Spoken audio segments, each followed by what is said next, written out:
Black and white की शुरुआत हम एक बहुत बड़े खुलासे से करना चाहते हैं और यह खुलासा आपको सोचने पर मजबूर कर देगा कि अब आतंकवाद ने कितना खतरनाक रूप ले लिया है। कल्पना कीजिए आपके आसपास कुछ डॉक्टर्स बैठे हों, वो डॉक्टर्स बात कर रहे हैं, उनकी बातों में बार बार operation theatre, blood test, ventilator, heart attack, surgery, medical treatment, दवाई, ब्लड प्रेशर, बीपी जैसे शब्दों का जिक्र आता है। क्या आप उन पर जरा सा भी शक करेंगे? बिल्कुल नहीं करेंगे।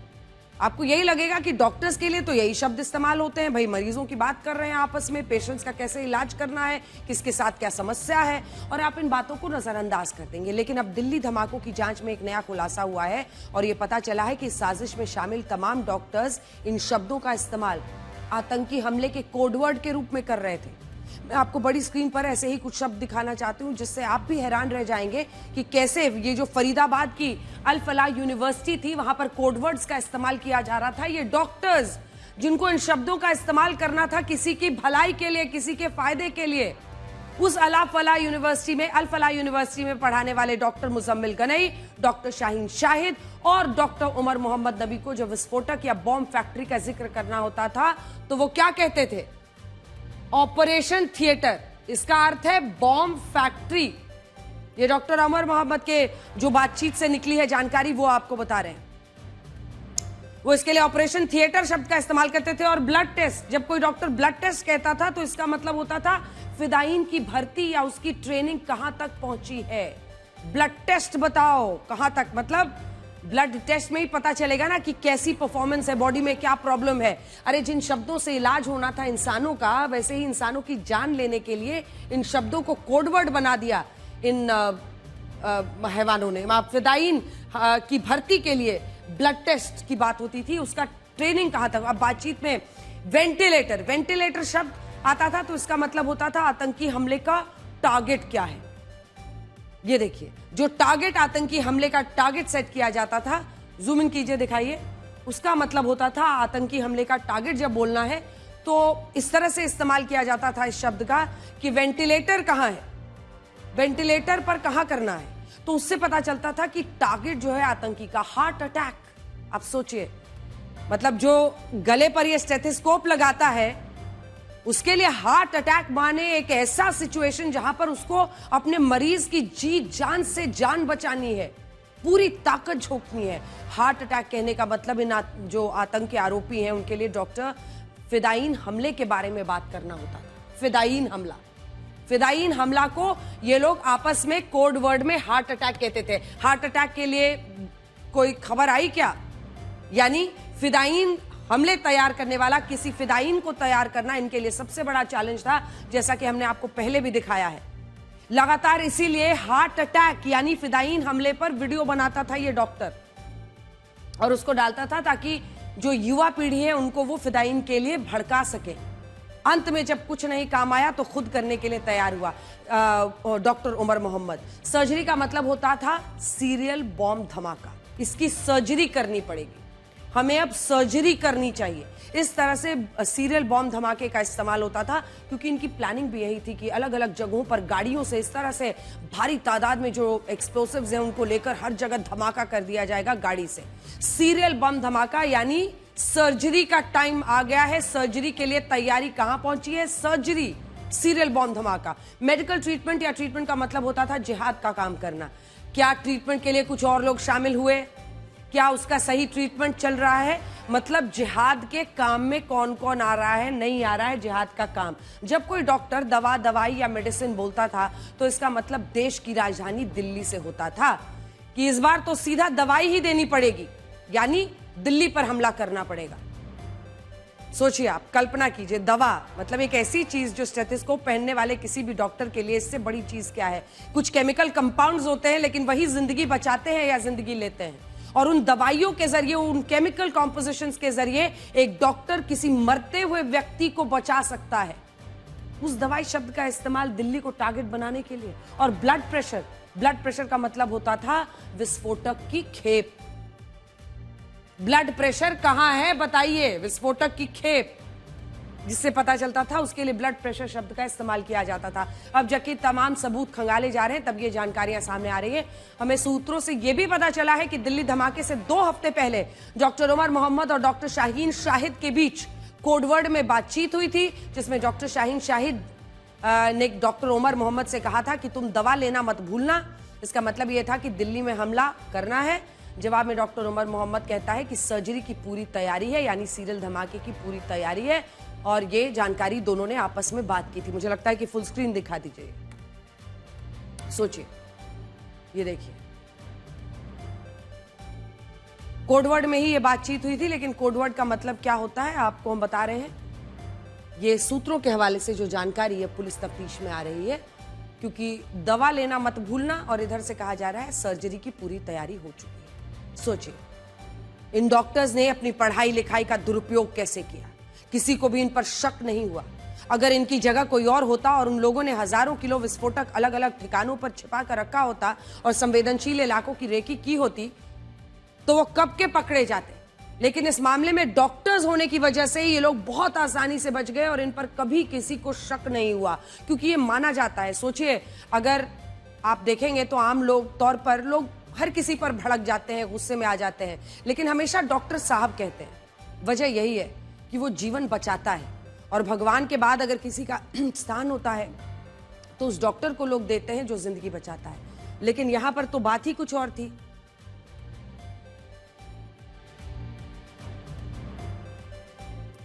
और देखिए, ये बात हम पहले दिन से कह रहे हैं कि अगर अनंतनाग का डॉक्टर आदिल अहमद राठर, ये देखिए, श्रीनगर में जैश के पोस्टर्स लगाने के लिए गिरफ्तार नहीं होता, उसने स्टेरो मॉड्यूल का सच नहीं उगला होता, तो कोई शक नहीं करता ये डॉक्टर्स कभी गिरफ्तार नहीं होते और ना ही जांच एजेंसियां फरीदाबाद के अल-फलाह यूनिवर्सिटी पहुंच पाती और ना ही ये सारा विस्फोटक पकड़ा जाता। सोचिए, अगले दिन जो धमाका हुआ वो भी वहीं का डॉक्टर उमर मोहम्मद। और उस दिन हम लोग ब्लैक एंड व्हाइट में पूरी तैयारी कर रहे थे आपको ये बताने के लिए कि अल-फलाह यूनिवर्सिटी में कितना एक्सप्लोजिव जब्त किया गया है, कितने लोगों की गिरफ्तारी हुई है। और उसी दिन शाम में ये खबर आ जाती है कि उसी में से एक डॉक्टर आकर लाल किले के सामने हमला कर देता है, धमाका कर देता है। इससे आप ये समझ सकते हैं कि पढ़े लिखे आतंकवादी कितने खतरनाक हो सकते हैं, समाज में इनकी पहचान करना कितना मुश्किल हो सकता है। बहुत बड़ा चैलेंज है ये। हालांकि यहां बड़ी बात यह है कि इस व्हाइट कॉलर आतंकवाद का रिमोट कंट्रोल जिहादियों के हाथों में ही है, जो पाकिस्तान में बैठकर पूरी साजिश रच रहे हैं। इस मामले में भी डॉक्टर्स के टेरर मॉड्यूल के तार जैश ए मोहम्मद से जुड़ रहे हैं और ये जैश ए मोहम्मद अब भारत के खिलाफ आतंकवाद फैलाने के लिए बांग्लादेश तक पहुंच गया है। जब से बांग्लादेश में तख्ता पलट हुआ है तब से वहां कट्टरपंथियों के अच्छे दिन आ गए हैं और हालत अब यह हो गई है कि पाकिस्तान के बड़े बड़े आतंकवादी और जैश लश्कर के हैंडलर्स बांग्लादेश का दौरा कर रहे हैं। इन्हीं में से एक आतंकवादी का हमें वीडियो मिला है जिसका नाम है मजहर सईद शाह। ये जैश ए मोहम्मद के चीफ मसूद अजहर का करीबी माना जाता था और अब ये बांग्लादेश में भारत के खिलाफ जिहाद करने के नारे लगवा रहा है। हजारों लोगों की रैली है, सामने का हुजूम आपको दिखेगा।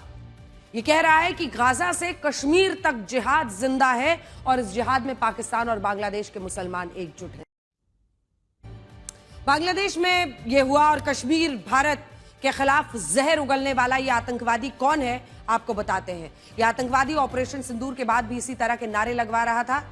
उस वक्त ऑपरेशन सिंदूर में भारतीय सेना ने पाकिस्तान के कब्जे वाले कश्मीर में जैश के बिलाल कैंप को नष्ट कर दिया था और इसमें जो आतंकवादी मारा गया था उसके नमाजे जनाजा में इसी आतंकवादी ने वही जहर उगला था जो अब ये बांग्लादेश जाकर उगल रहा है। ये देखिए, अगर आप सारी कड़ियों को जोड़ने की कोशिश करेंगे तो आपको प्रमुख रूप से कुछ बातें समझ में आएंगी। 2 बातें।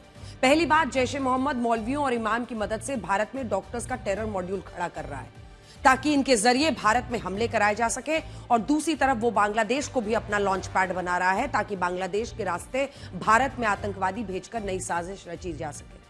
अब भारत को सावधान रहना होगा, भारत को यह समझना होगा और भारत के नेताओं को यह समझना होगा कि राजनीति को आड़े आने नहीं दे सकते। ये नाजुक घड़ी है और इस मामले की गंभीरता को समझना होगा। ये जो वीडियोस हम आपको दिखा रहे हैं ये कोई काल्पनिक या एआई वीडियोस नहीं है। ये बांग्लादेश में जाकर वही जिहादी बोल रहा है जो पाकिस्तान परस्त है और जो भारत के खिलाफ कश्मीर के मुद्दे पर, हर मुद्दे पर धर्म के आधार पर लोगों को भड़का रहा है, पीओके से लेकर बांग्लादेश पहुंचकर।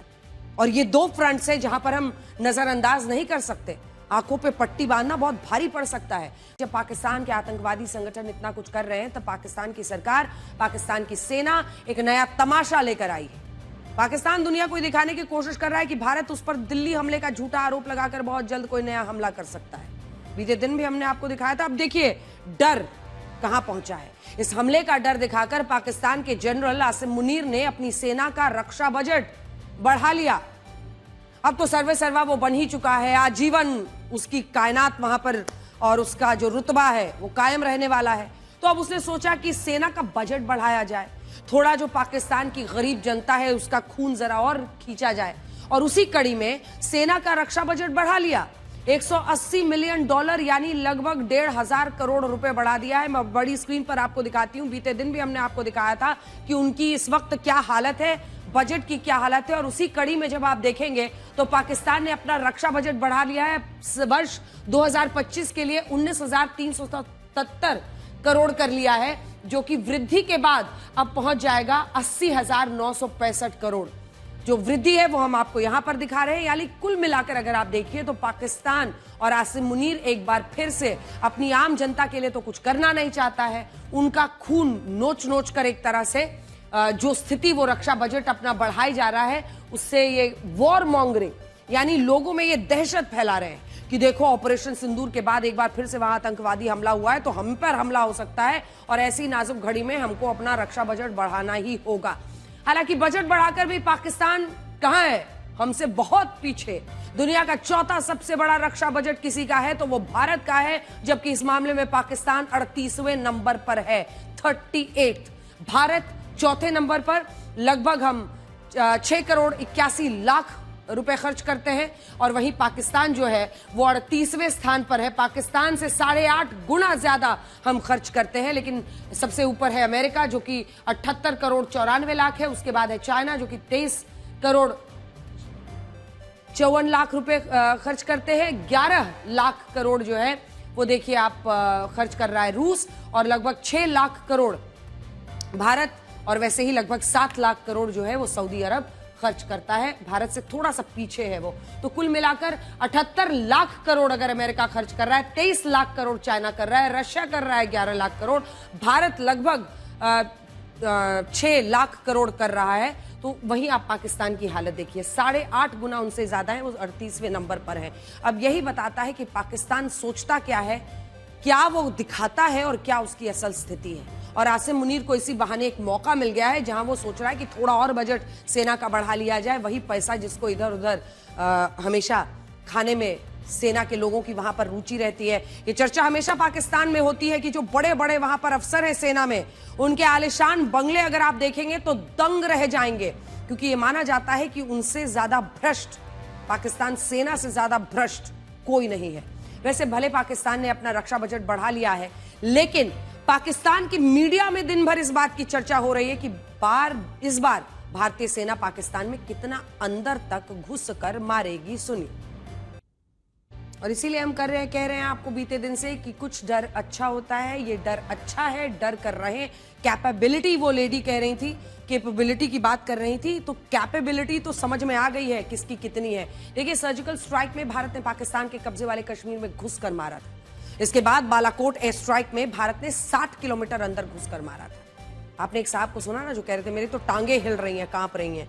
ऑपरेशन सिंदूर में हमने 300 किलोमीटर अंदर घुसकर मारा था, और अब पाकिस्तान का मीडिया यह सोच रहा है कि इस बार हमला हुआ तो भारत कितना अंदर घुसकर मारेगा। सवाल यह भी है कि अगर वहां पर पाकिस्तान की सेना और पाकिस्तान के नेता जीत बताकर जश्न भी मनाने लगे, तमाम आतंकी सड़कों पर निकले जश्न मनाने, लेकिन जनता तो अंदर अंदर जानती है कि उनकी क्या हालत है, और जनता शायद खुलकर उनके सामने ना बोल पाए, लेकिन उनके अंदर जो खौफ है वो साफ दिख रहा है। वैसे ये बात हम लगातार कह रहे हैं कि भारत के लिए पाकिस्तान को सबक सिखाना ज्यादा मुश्किल नहीं है, बल्कि हमारे लिए सबसे मुश्किल यह है कि हम भारत में छिपे इन दुश्मनों का सफाया कैसे करेंगे, उनकी पहचान कैसे करें।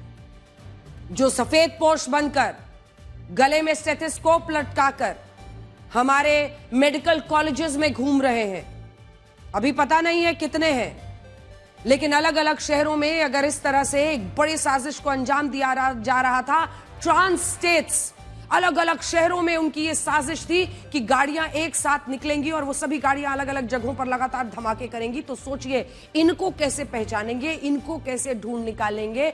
यही है हमारा चैलेंज। जो लोग इस देश के नागरिक हैं, इस देश का खाते हैं, इस देश के संसाधनों का इस्तेमाल करते हैं, इस देश के पैसों से पढ़ते हैं, पढ़ लिख कर डॉक्टर बनते हैं, अगर वो भारत के खिलाफ साजिश रच रहे हैं तो ऐसे लोगों को कैसे रोकना है, ये हमारा चैलेंज है।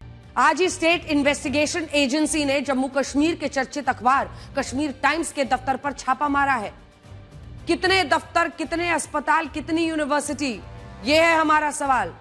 आपको यकीन नहीं होगा कि इस छापेमारी में जांच टीम को AK-47 राइफल्स के कारतूस, पिस्टल की गोलियां, हैंड ग्रेनेड के पिन बरामद किए हैं। और अब बड़ा सवाल यही है कि एक मीडिया संस्थान में इन कारतूसों से क्या किया जा रहा था, देखिए।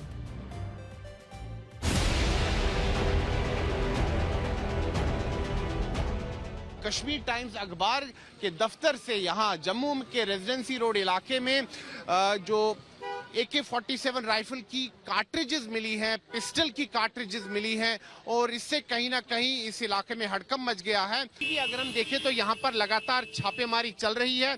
यहाँ पर जो इलेक्ट्रॉनिक डिवाइसेस हैं, चाहे कंप्यूटर्स हो, दूसरे उपकरण हो, उनकी जांच चल रही है और ये जो कार्यालय है, समूचे इस कार्यालय की छानबीन चल रही है, कागजात देखे जा रहे हैं और कहीं ना कहीं एजेंसियां जो हैं अब आतंकवादियों के समर्थकों पर शिकंजा कस रही है। आतंकवादियों के जो समर्थक हैं उन तत्वों पर भी शिकंजा कसा जा रहा है। वीडियो जर्नलिस्ट नीरज कुमार के साथ मैं सुनील भट्ट, जम्मू, आज तक।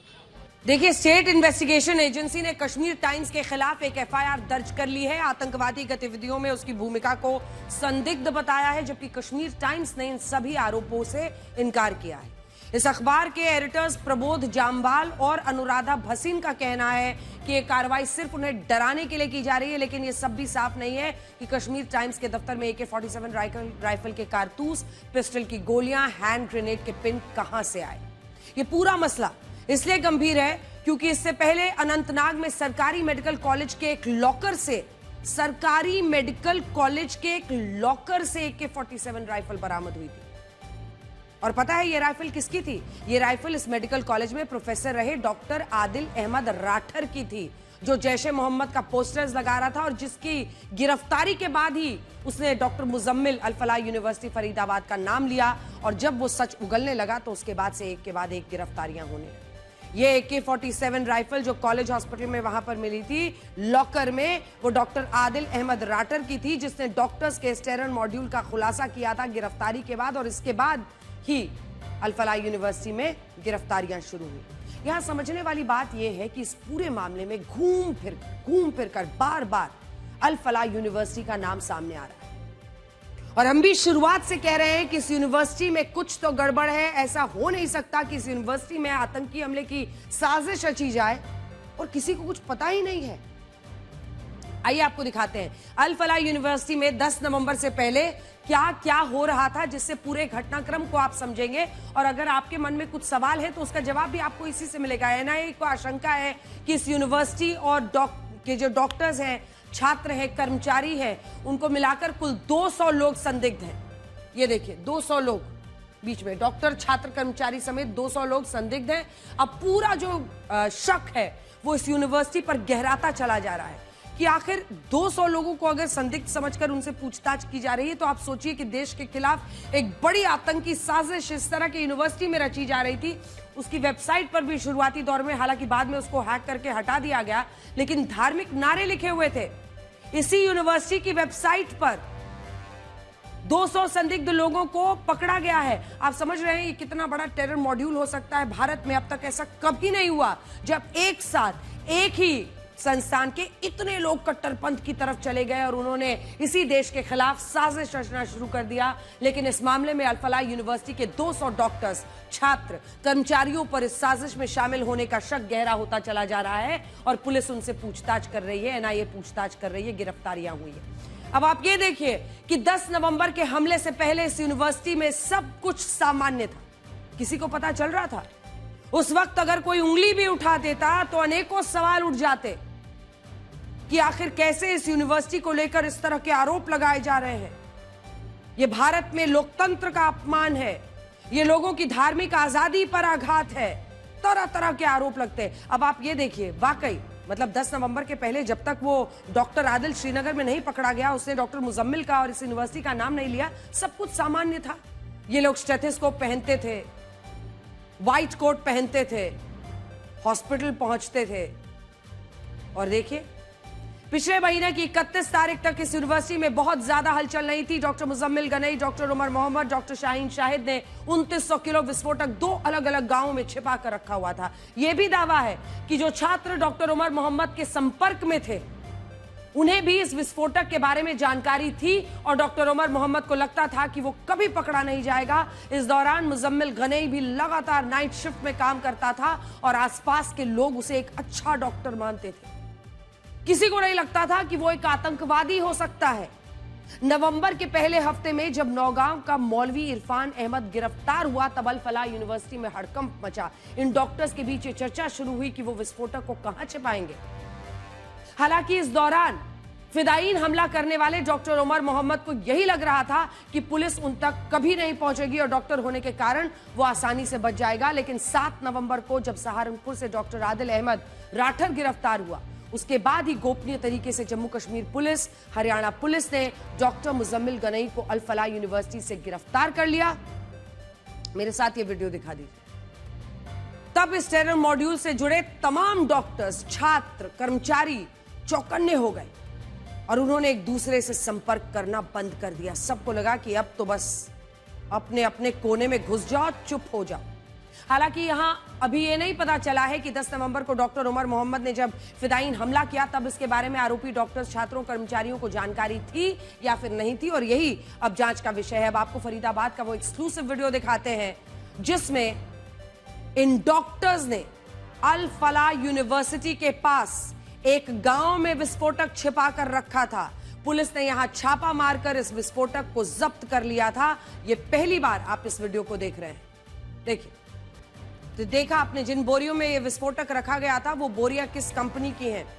इन बोरियों पर यह लिखा है कि ये एनपीके फर्टिलाइजर है, जिसे नाइट्रोजन फॉस्फोरस और पोटेशियम खाद कहते हैं, और इन पर 2 कंपनियों का नाम है। इनमें कुछ बोरियों पर उत्तम रिचार्ज सीरीज लिखा है और ये बोरियां जिस कंपनी की हैं उसका नाम है Chambal fertilisers and chemicals limited. इस कंपनी का कॉर्पोरेट ऑफिस दिल्ली के शाहीन बाग के पास जसोला इलाके में है, जबकि रजिस्टर्ड ऑफिस राजस्थान के कोटा में है। बाकी बोरियों पर श्रीराम प्रबल लिखा है और ये खाद की बोरियां हैं। जिस कंपनी की है उसका नाम है डीसीएम श्रीराम लिमिटेड और इस कंपनी का दफ्तर दिल्ली के इंदिरा गांधी इंटरनेशनल एयरपोर्ट के पास है। अब ये जानकारी इसलिए महत्वपूर्ण है क्योंकि ये खाद मेवात से खरीदी गई थी और हो सकता है कि इन डॉक्टर्स की इसमें मदद की गई हो और इसमें बाकी लोग भी शामिल हो। इन बातों से इस बात की आशंका बढ़ जाती है कि अल फलाह यूनिवर्सिटी आतंकवादियों के लिए एक सुरक्षित ठिकाना बन गई थी। और ऐसा नहीं है कि पहली बार इस यूनिवर्सिटी का नाम आतंकवादियों से जुड़ा है। अब तो तहे खुल रही है, बात सामने आ रही है। साल 2007 की बात है जब गोरखपुर में बम धमाका हुआ था। उस वक्त यूपीए की सरकार थी और उसके बाद साल 2008 में दिल्ली, जयपुर, अहमदाबाद में सीरियल बम धमाके हुए। तब इनमें एक आतंकी का नाम प्रमुखता से आया था। नाम था मिर्जा शादाब बेग। उस वक्त जब जांच हुई तो पुलिस को इस आतंकी का एक हॉस्टल पास मिला जो अल फलाह के इंजीनियरिंग कॉलेज का था। और ये पास जो है हम आपको दिखाना भी चाहते हैं क्योंकि देखिए इसमें साफ साफ लिखा है कि आतंकी मिर्जा शादाब बेग अल फलाह यूनिवर्सिटी के इंजीनियरिंग कॉलेज का छात्र था। ये आपके सामने स्क्रीन पर आ गया, जो बाद में पाकिस्तान फरार हो गया और फिर आईसिस में भर्ती तक हो गया। इससे यह भी पता चलता है कि आतंकी गतिविधियों में इस यूनिवर्सिटी की भूमिका संदिग्ध रही है और तब भी यूनिवर्सिटी आतंकी डॉक्टर्स के लिए उनका सुरक्षित ठिकाना बनी हुई थी। सबसे बड़ी बात तो यह है कि ईडी ने इस यूनिवर्सिटी के चेयरमैन जवाद अहमद सिद्दीकी पर 415 करोड़ रुपए के फर्जीवाड़े का आरोप लगाया और यह कहा कि जवाद अहमद सिद्दीकी ने झूठे दावे करके छात्रों की फीस से 415 करोड़ रुपए कमाए और इन पैसों को अलग अलग मकसद से इस्तेमाल किया। 415 करोड़।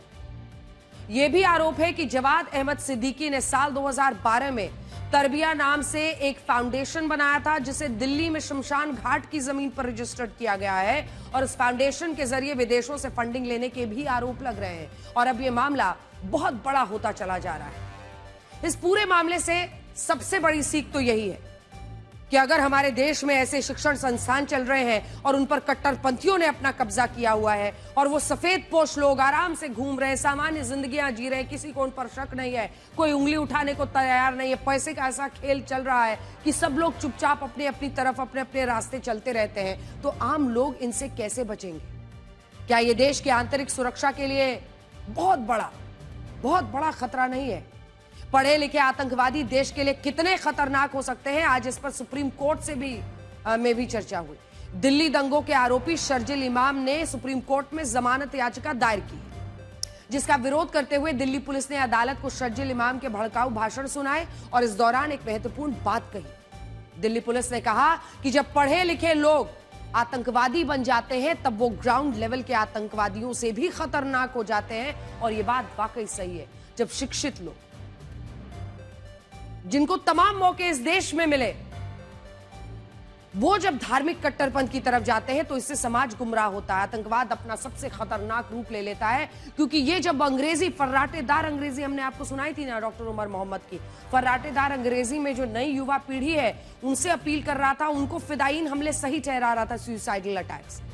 एक अमीर परिवार से आने वाले ओसामा बिन लादेन ने जब सिविल इंजीनियर बनने के बाद आतंक की राह पकड़ी, तब भी दुनिया में व्हाइट कॉलर टेररिज्म को खतरनाक माना गया था। और अब जब पढ़े लिखे डॉक्टर्स, पेशेवर लोग आतंकी गतिविधियों में शामिल होने के आरोप उन पर लग रहे हैं, तब भी आतंकी पाकिस्तान में बैठे आतंकियों से ज्यादा खतरनाक माने जाएंगे। और इस सब के बीच उत्तर प्रदेश से एक बड़ी खबर आ रही है, जहां यूपी एटीएस अब डॉक्टर्स के टेरर मॉड्यूल के साथ पूरे राज्य के मदरसों में पढ़ाने वाले मौलवियों की, छात्रों की जांच करने वाला है। यूपी एटीएस ने सभी जिलों को एक चिट्ठी जारी की है, जिसमें 4 बड़ी बातें लिखी गई हैं। पहली बात, हर जिले में कितने मदरसे हैं, उन मदरसों में कितने मौलवी पढ़ाते हैं, उन्हें चलाने वाले संचालक कौन हैं, इसके बारे में विस्तृत जानकारी यूपी एटीएस को दी जाए। दूसरा, इन मदरसों में पढ़ने वाले सभी छात्रों का नाम, उनका पता, दूसरी जानकारियां भी यूपी एटीएस को सौंपनी होंगी। तीसरा, इन मदरसों के मौलवियों और संचालकों के पहचान पत्र, उनका आधार कार्ड, इन सब की जांच होगी। और चौथा, जिन मदरसों के पास सरकार की मान्यता नहीं है उन्हें भी जांच के दायरे में लाया जाएगा। और आप ये भी कह सकते हैं कि यूपी एटीएस ने उत्तर प्रदेश के सभी मदरसों को अपनी जांच में शामिल कर लिया है और ये मामला बड़ा होता चला जा रहा है। आपको प्रधानमंत्री मोदी के उस गमछे के बारे में बताते हैं जिसने इस बार बिहार में गर्दा उड़ा दिया। आज नीतीश कुमार ने 10वीं बार बिहार के मुख्यमंत्री पद की शपथ ली और इस दौरान प्रधानमंत्री मोदी ने मंच से अपना गमछा लहराकर बिहार के लोगों का अभिवादन भी किया और उनका जोश भी बढ़ाया। देखिए, जोरदार तालियों के साथ अभिनंदन करते हैं, स्वागत करते हैं। और ये आज बिहार ने एक बार फिर से इतिहास रचा है और ये सिग्नेचर स्टाइल बिहार के लोग माननीय प्रधानमंत्री जी के साथ गमछा लहराकर, ये बिहारी पना का एक अपना अंदाज, अपना आगाज, और माननीय प्रधानमंत्री जी ने इसे एक नया मुकाम दिया है। बहुत आभार माननीय मंत्री। देखिए, असली नेता वो नहीं होता है जिसके पास बड़ा काफिला हो। असली नेता वो होता है जो खुद को आम लोगों से कनेक्ट कर पाए, और जब वो मंच पर खड़ा हो तो सामने की कतार में कितने लोग खड़े हैं, जब वो कनेक्ट करे लोगों से तो उन्हें यह एहसास दिला पाए कि वो अकेले नहीं है और कोई है जो उनके लिए खड़ा है, उनके लिए हर वक्त मौजूद है। प्रधानमंत्री मोदी इस बात को समझते हैं कि आम जनता का नेतृत्व चमकती रोशनी में नहीं बल्कि धूल से भरी उस सड़क पर जन्म लेता है जहां जनता अपने सपनों के साथ चल रही होती है, और ये गमछा उसी का प्रतीक है। क्योंकि आज एक बार फिर अगर इन चेहरों पर बिहार की जनता ने प्रचंड जनादेश के साथ विश्वास दिया है तो उस भरोसे की वजह है। ये बात बहुत कम लोग जानते हैं कि पिछले साल लोकसभा चुनाव के बाद जब तेजस्वी यादव ने आरजेडी के लिए चुनाव प्रचार की कमान संभाली, तब यह फैसला हुआ था कि आरजेडी के कार्यकर्ता गमछा का इस्तेमाल नहीं करेंगे, क्योंकि गमछा प्रगति का प्रतीक नहीं है और ये पिछड़ेपन का एहसास दिलाता है। ऐसी खबरें सूत्रों के हवाले से आई थी कि जो वो हरे रंग का गमछा लेकर चलते हैं उससे कहीं ऐसी छवि ना जाए कि वो अपना वहां पर बाहुबल दिखा रहे हैं, और इसलिए उनको ये सुझाव दिया गया था आरजेडी की तरफ से कि इससे बचे तो बेहतर होगा। उस वक्त इन खबरों को लेकर विवाद हुआ। प्रधानमंत्री मोदी ने यही से गमछे के साथ बिहार की जनता से एक संवाद शुरू किया और आरजेडी को भी लगा कि उससे एक बड़ी गलती हो गई है। चुनावों की घोषणा से पहले जब राहुल गांधी और तेजस्वी यादव ने वोटर अधिकार यात्रा निकाली, तब उन्होंने गमछे को अपनी रैली का हिस्सा बनाया, लेकिन ये देखिए, आपको तमाम नेता दिख रहे हैं, जिसमें राहुल गांधी भी सफेद गमछे के साथ दिखाई दे रहे हैं। प्रधानमंत्री नरेंद्र मोदी ने इस गमछे से लेकिन पूरे बिहार को साध लिया है। और इन तस्वीरों में अगर आप देखेंगे तो जब वोटर अधिकार यात्रा निकली थी, न सिर्फ राहुल गांधी बल्कि तेजस्वी यादव भी सफेद गमछा लेकर चल रहे हैं। देखिए, जिस वक्त बिहार में नई सरकार का शपथ ग्रहण हो चुका है, नीतीश कुमार 10वीं बार मुख्यमंत्री बन चुके हैं, तब जनसुराज पार्टी के संस्थापक प्रशांत किशोर मौन व्रत पर चले गए। हालांकि उनका ये मौन व्रत एक ही दिन का था, जो उन्होंने चंपारण के महात्मा गांधी आश्रम में किया और कहा कि वो हार पर आत्मचिंतन कर रहे हैं। देखिए, बिहार विधानसभा चुनाव में करारी हार के बाद अब प्रशांत किशोर ने आत्ममंथन शुरू कर दिया है और इसके लिए वो पश्चिम चंपारण के भितिहरवा के गांधी आश्रम में पहुंचे और एक दिन का मौन व्रत रखा। इसी आश्रम से पीके ने 3 साल पहले अपनी पद यात्रा शुरू की थी। उन्होंने मौन व्रत से पहले कहा कि ये राजनीतिक कार्यक्रम नहीं बल्कि आत्मिक प्रायश्चित है। उनसे पूछा गया कि उन्हें प्रायश्चित क्यों करना पड़ रहा है, तो पीके ने कहा कि ये आत्ममंथन करने के लिए कि उनका संदेश जनता तक क्यों नहीं पहुंच पाया। अब आपको अतिक्रमण का अनूठा अंदाज दिखाते हैं। मेरठ में एक हिंदू दुकानदार ने सड़क पर मजार बनवा ली। लोक निर्माण विभाग ने इसे तोड़वाया, सड़क किनारे फिर से मजार बनवा दी। और अब जब लोगों के विरोध पर पुलिस पहुंची तो दुकानदार ने कहा कि उसके मुस्लिम कर्मचारी के सपने में एक पीर आए थे। उन्होंने कहा कि अगर मजार बनवाएंगे तो दुकानदारी में लाभ होगा। इस खबर से आप ये भी समझ पाएंगे कि हमारे देश में अतिक्रमण को न्यू नॉर्मल मान लिया गया है। इसे अंधविश्वास कहें या अतिक्रमण का जुगाड़। मेरठ के प्रतापपुर इलाके में एक दुकानदार ने मजार बनवा दी और इसके लिए हंस कुमार ने गजब का बहाना लगाया और कहा कि उसके यहाँ काम करने वाले अब्दुल सत्तार के सपने में एक पीर ने कहा कि इस जगह पीर मजार बन जाए तो दुकान का माल खराब नहीं होगा और आमदनी 4 गुना बढ़ जाएगी। इस अतिक्रमण का स्थानीय लोगों ने विरोध किया, जिसके बाद मजार बनवाने वाले व्यक्ति ने खुद ही इसे तोड़ना शुरू कर दिया। उसका कहना है कि बेकरी में नुकसान हो रहा था और सामान खराब हो रहा था, इसीलिए उसके कारीगर ने मजार बनाने की सलाह दी थी और उसने सड़क पर ही मजार बनवा दी। पहले पीडब्ल्यूडी की आपत्ति के बाद इसे हटा दिया गया, बाद में सड़क किनारे मजार बनवा दी, जिसके बाद लोगों ने पुलिस में शिकायत की। तब जाकर उसने खुद ही इस अवैध मजार को तोड़ना शुरू किया। अगली खबर दिल्ली की है, जहां 16 साल के एक छात्र ने अपनी जान दे दी। जान देने वाले इस छात्र ने अपने टीचर्स पर बहुत गंभीर आरोप लगाए हैं, जिसकी जांच चल रही है। इस घटना के बाद से तमाम अभिभावक अपने बच्चों की मानसिक स्थिति, सुरक्षा, सबको लेकर परेशान हैं। आखिर स्कूलों में उनके साथ कैसा बर्ताव किया जा रहा है? ऐसी क्या स्थिति रही होगी जब एक बच्चे ने अपनी जान ले ली? दिल्ली में एक 16 साल के छात्र की आत्महत्या ने सबको झकझोर कर रख दिया है कि आखिर एक बच्चा इस तरह का कदम उठाने के लिए कैसे मजबूर हो सकता है। इस छात्र ने अपने सुसाइड नोट में अपने टीचर्स पर मानसिक प्रताड़ना के गंभीर आरोप लगाए और कहा कि इस प्रताड़ना ने उसे भीतर तक तोड़ दिया। साथ ही अपने अंगदान करने के लिए कहा और लिखा कि कोई बच्चा उसकी तरह प्रताड़ना ना झेले। इस घटना के बाद स्कूल के बाहर तमाम पेरेंट्स और दूसरे लोग प्रोटेस्ट कर रहे हैं और बच्चे के लिए इंसाफ की मांग कर रहे हैं। पुलिस इस मामले की जांच में जुटी है। आप लोगों से रिक्वेस्ट है कि जल्दी से जल्दी जांच हो जाए। और ऐसे वक्त पर जो घर में अभिभावक हैं उनको बहुत बड़ा रोल प्ले करना है। देखिए, कई बार टीचर्स आपके बच्चे को लेकर बहुत नेगेटिव रिपोर्ट देते हैं, बच्चे पर भी दबाव डालते हैं, उनको डांटते हैं, कई बार उनके सामने से फोन कर देते हैं। आपको अपने बच्चे के साथ खड़ा रहना है।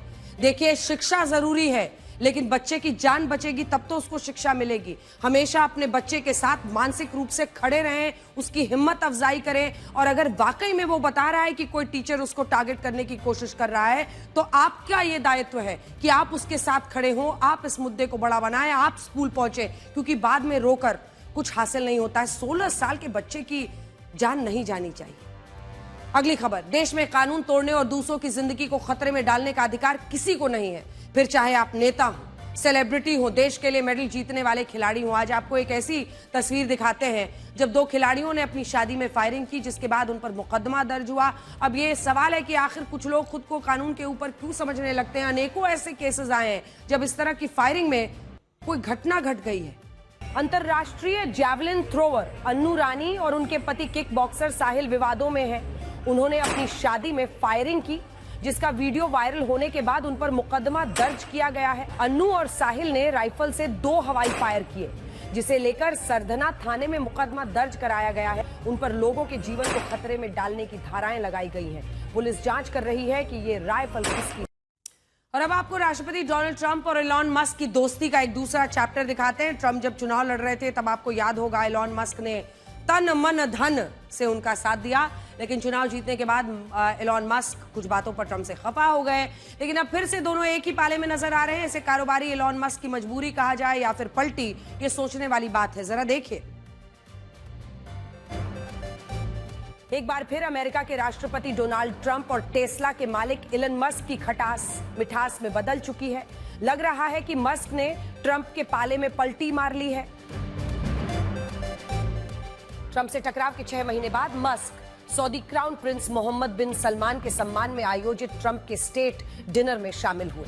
उन्होंने नई पार्टी बनाने का प्लान भी रद्द कर दिया और कहा कि वो रिपब्लिक पार्टी के उम्मीदवारों को फंडिंग भी देंगे। इस डिनर के अगले दिन ट्रंप ने मस्क पर तंज भी कसा और कहा कि तुम खुशकिस्मत हो कि मैं तुम्हारे साथ हूं। मस्क ने अमेरिका के चुनावों में ट्रंप की काफी मदद की थी, लेकिन मई में ट्रंप प्रशासन के बिग ब्यूटीफुल बिल और अपने करीबी जेरेड आइजकमैन को नासा प्रमुख नहीं बनाए जाने से नाराज थे। लेकिन लगता है कि अब फिर से दोनों रिश्तों की तल्खी खत्म हो सकती है। भारत और अमेरिका की बात करते हैं, जिनके बीच भारत और अमेरिका के बीच ट्रेड डील फाइनलाइज होना अभी बाकी है, लेकिन इस बीच एक बड़ी डिफेंस डील हुई है। इस डील ने हमारे पड़ोसियों को परेशान कर दिया। अमेरिका भारत को अपनी घातक एंटी टैंक मिसाइल और तोप के गोले देने जा रहा है, जो कम दूरी पर मौजूद दुश्मनों के लिए कयामत माने जाते हैं। भारत और अमेरिका के बीच 824 करोड़ रुपए की एक डिफेंस डील हुई है।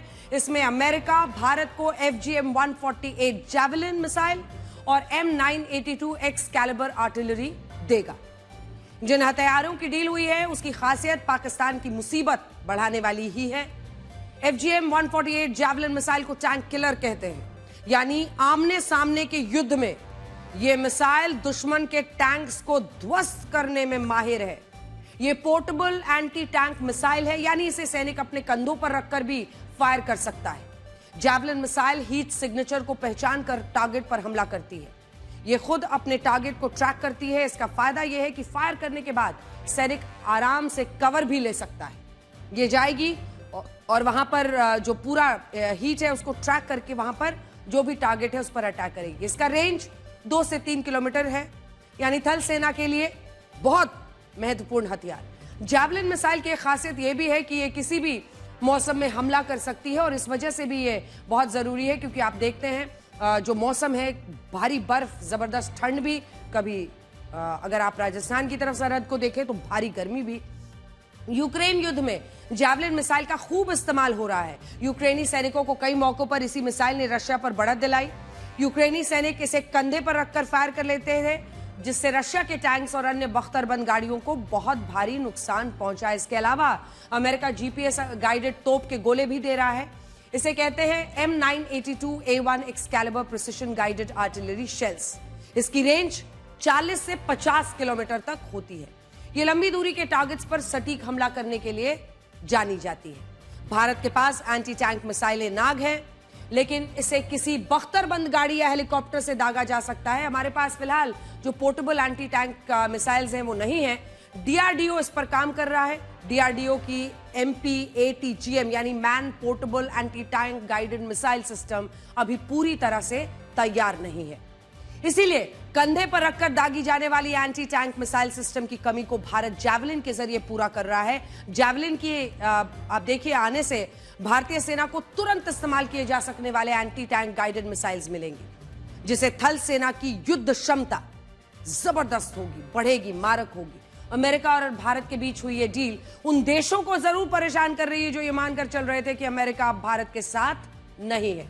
टैरिफ को लेकर जो विवाद भारत और अमेरिका के बीच चल रहा है उसका कोई असर दोनों देशों के रणनीतिक संबंधों पर देखते हैं कितना पड़ रहा है। बल्कि इस डील को लेकर अमेरिका का यह कहना है कि इससे दक्षिण एशिया में शांति आएगी और इसी के साथ स्थिरता आएगी।